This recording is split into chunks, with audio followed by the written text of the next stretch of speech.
tragic way Angie Stone lost her life has now come to light through a new lawsuit filed by her family. The lawsuit points to several parties, including the driver of Angie's Mercedes-Benz Sprinter van, the truck driver involved in the crash, the van's owner, the large trucking company CSRT, and Daimler Truck North America, which made the 18-wheeler that struck the van. But as this case gains attention, other claims are also spreading. Some say there was a device secretly placed in the van, while others suggest that Tyler Perry might already know the real story. Y'all gotta forgive me because I'm angry at the way she was treated.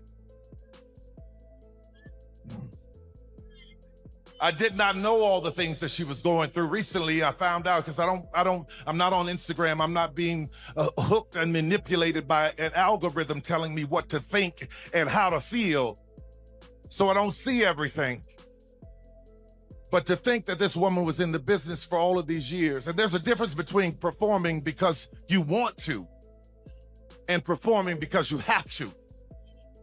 All of those years, all of those songs, all of that money that was owed to her, where is it? It's wrong. It is wrong.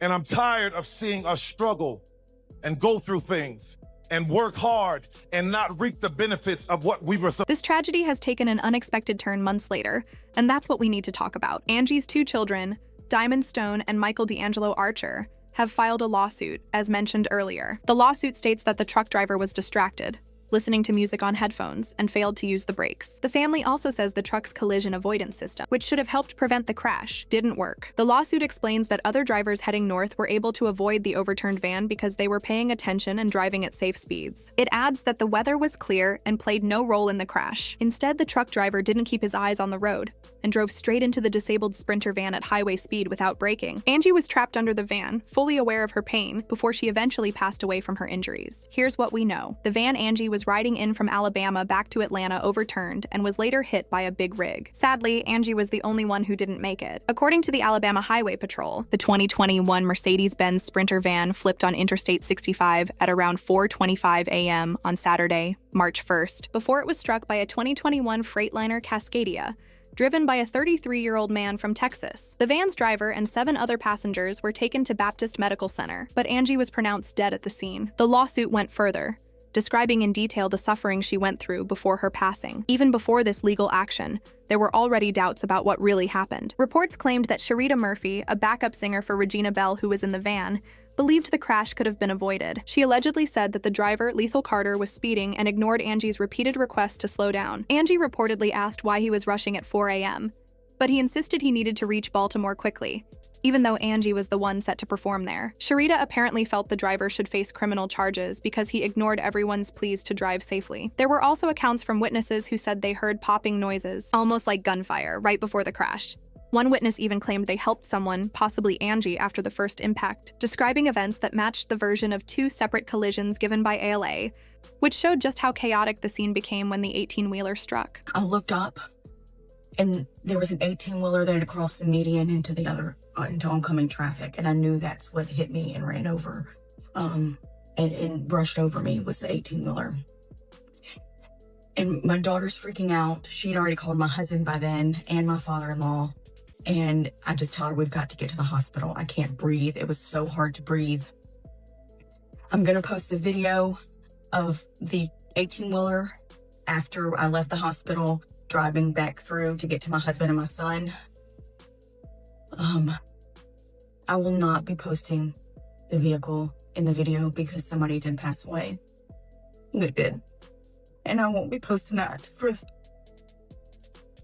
When the news of Angie's passing began spreading, the video was quickly deleted, and many people thought that looked suspicious. Then came reports of a possible sniper being seen. After the van flipped, the driver, Lethal Carter, allegedly made a phone call before coming back to the crash site, and that's not even all. People also claimed he didn't have a valid license and that Angie had asked him several times to slow down, but he ignored her. As for the driver, his criminal record also went viral on social media, and honestly, It showed he shouldn't have been behind the wheel. Back in 2002, he had a parole violation. In 2003, he faced first-degree forgery and other forgery charges. In 2000, he was booked for a misdemeanor. His license had been suspended at one point, and he was arrested for driving while suspended and for unlawful use of a license. He also had several domestic violence cases. On top of that, he was arrested for carrying a concealed weapon, drug possession, credit card theft, theft by deception, shoplifting, theft of service, and even burglary. Just to name some of them, Angie's daughter, Diamond, also revealed that her mother believed she was being targeted and had spoken about it a few times before the crash.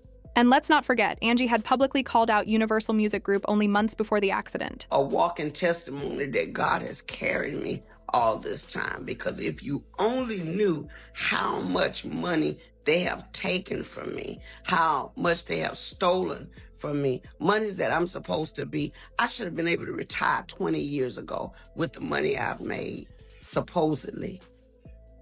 But there are key people that have been driving the ships.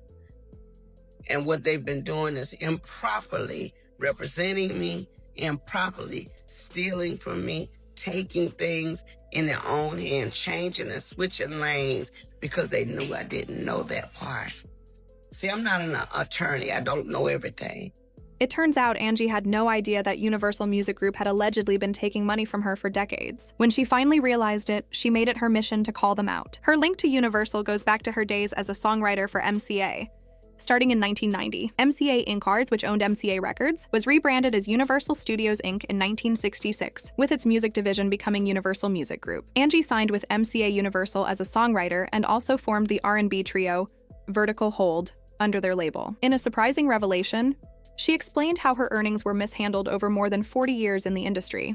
At the start of her video, she mentioned she had been dealing with a severe blood infection that forced her to stop touring and get urgent medical treatment. While recovering in intensive care, she said she uncovered troubling issues in her financial records. About 15 minutes into the video, she claimed that much of her publishing rights, royalties, and mechanicals had been stolen by UMG. After 4 decades in music, she questioned why she wasn't getting the royalties she had earned, only to find out that Universal Music had been collecting them instead. She said they had taken almost everything. In that video, she spoke openly about her deep disappointment, calling it both negligence and intentional financial misconduct. A walking testimony that God has carried me all this time, because if you only knew how much money they have taken from me, how much they have stolen from me, monies that I'm supposed to be, I should have been able to retire 20 years ago with the money I've made, supposedly.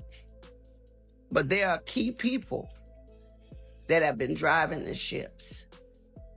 And what they've been doing is improperly representing me, improperly stealing from me, taking things in their own hand, changing and switching lanes because they knew I didn't know that part. See, I'm not an attorney. I don't know everything. Angie also stated that she was making it clear to Universal Music that they would eventually have to return the money that belonged to her. She explained that she was willing to do whatever was necessary to make sure they finally paid her for her lifetime of work, not just for herself, but for the future of her children and grandchildren. She went on to allege that many of her songs had not been properly registered, and she claimed there were several class action lawsuits tied to those songs that were never correctly handled by the companies she had trusted. Angie further revealed that she had a detailed legal team investigating what she believed she was owed, and she made a point to warn upcoming artists about the tricks and pitfalls hidden in the music business. Because of everything she said, fans believe the family has every reason not to drop this matter. The family insists that the accident could have been prevented, and they are demanding accountability. Their lawsuit is now highlighting both the failures of human judgment and of modern trucking technology in what should have been an avoidable tragedy. On top of that, there are also whispers that someone may have planted a device in Angie's car, a claim that has raised serious alarms. That idea has left many wondering if her problems were far more dangerous than they seemed at first, and has sparked questions about who might have been responsible and what their motives were. As for Tyler Perry, he became part of the story when he delivered a moving eulogy at Angie's memorial service. In his tribute, he honored her life while also calling out the music industry's history of exploiting artists. Speaking to a room filled with grief, he condemned the system that denied Angie and many others the financial rewards they had earned. Perry spoke not only as a filmmaker and media mogul, but also as someone who had seen firsthand how the business really works. He said he understood the damage it caused to artists like Angie Stone, who shaped generations with their music, but never saw their income match their influence. During his remarks, he even pointed to Angie's song 20, which tells a powerful story of financial struggle. He used the lyrics to reflect on the broader reality, how artists pour their souls into creating timeless music while barely surviving, while corporations continue to profit. He stressed that Angie's story was far from unique, and that countless Black musicians have suffered the same fate of being denied the money they deserved, while others got rich from their work. But if you remember, after Perry's heartfelt tribute, Monique was quick to call him out for hypocrisy. She argued that although he condemned the mistreatment of artists, he himself had unfairly labeled her difficult when she refused to work without proper pay. She said his words and actions cost her millions, even though he admitted in private that she was right. Monique reminded people that Perry had promised her a public apology back in 2016 but never followed through. She also criticized him for asking her to promote Precious without being compensated. She urged him as a man of faith to live up to his words with honesty and accountability, pointing out that he had the power to set things right for her and her. Because of this, some people now believe that Perry might know more about Angie's death than he has admitted publicly. His emotional words at her funeral left some feeling as though he hinted at deeper truths about what Angie was going through. With rumors about a planted device and so many unanswered questions, the Stone family's lawsuit is pressing harder than ever for answers. Their decision shows this matter is far from finished, and the truth may eventually come out in court. As for whether Tyler Perry truly knows more than he has revealed, that remains uncertain. But what do you think? Share your thoughts in the comments below.